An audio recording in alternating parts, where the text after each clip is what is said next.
आणि आता एक धक्कादायक बातमी। तुळजापूर रोडवर एक भीषण अपघात घडलाय आणि या घडलेल्या अपघातात 7 जण जागीच ठार झाले असून 4 जण गंभीररित्या जखमी झालेत। आणि या मृत कुटुंबियांचं सांत्वन करण्यासाठी कामगार नेते नरसय्य आडम यांनी 1 लाख रुपयांची आर्थिक मदत देखील केली।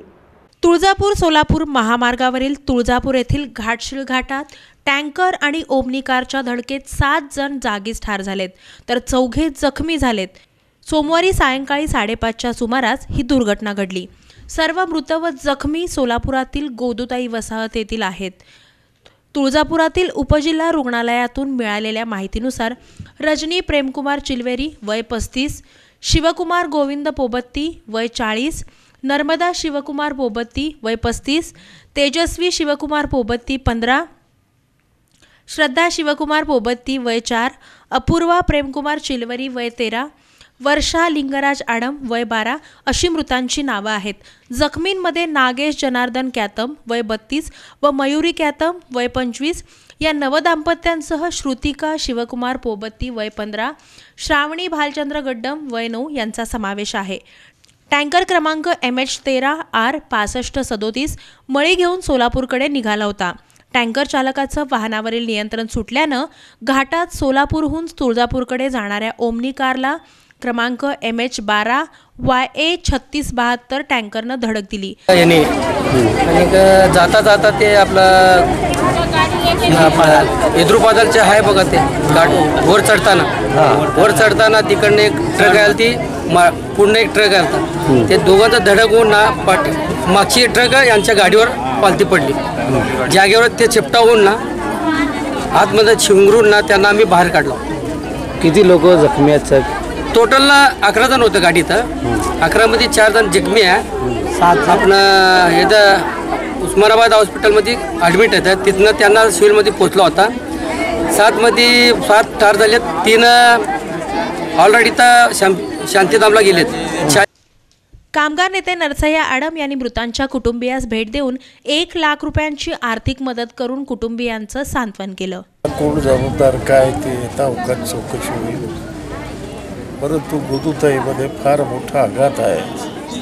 11 पैकी 7 माणसं हे मृत्युमुखी पडलेले आहेत, 4 माणसं जखमी आहेत, सिव्हिल हॉस्पिटलमध्ये ॲडमिट आहेत। गोदुताई पुर्णेकरमधले आमचे कार्यकर्ते, इथलं वसीमुल्ला असेल, ससाणे असतील, चरण असेल, पद्मा असेल, हसन असेल, रफिक असेल, हे रातोरात तुळजापूर गाठलं।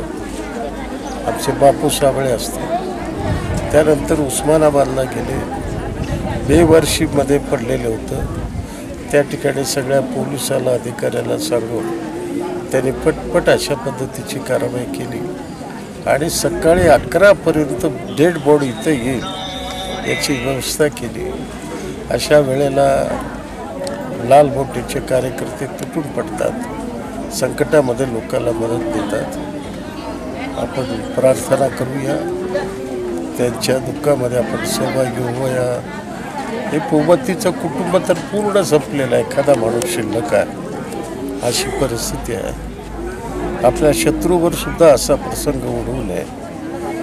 मी मार्क्सवादी कम्युनिस्ट पक्ष आणि गोदुताईच्या इथल्या सगळ्या परिवाराच्या वतीने त्यांना भावपूर्ण श्रद्धांजली व्यक्त करतो आणि त्यांच्या कुटुंबावर जो आघात झाला तो आघात सहन करण्याची ताकद त्यांना मिळावी अशा पद्धतीची अपेक्षा व्यक्त करतो। सर, त्यांना मदतीचा हात म्हणून आपण काय मदत वगैरे करणार? असं आहे की पूर्णपणे हा सगळा खर्च आमच्या लोकांनी केला। कारण तिथनं ॲम्ब्युलन्स आणणं, सगळं खर्च करणं, या सगळ्या गोष्टी आणि भविष्य काळामध्ये सुद्धा आम्ही पुढं मागं जाणार नाही। तुम्हाला कल्पना असेल, एक यंत्रमाग कामगाराचा आत्महत्या झाल्यानंतर कुणीही मदत केली नाही, आम्ही स्वतः 1 लाख रुपये मदत केलं। इथं या ठिकाणी बीडीच्या आंदोलनामध्ये 3 बाया या ठिकाणी मृत्युमुखी पडल्या होत्या, कारण विष घेऊन आत्महत्या केलं। त्यांनासुद्धा 1-1 लाख रुपये मी संस्थेच्या वतीनं मदत केलं। यांनासुद्धा करू आम्ही, पण त्याला काही काळ लागेल। मदतीला कधी आम्ही पुढं मागं जाणार नाही, हे तर आमचा इतिहास आहे।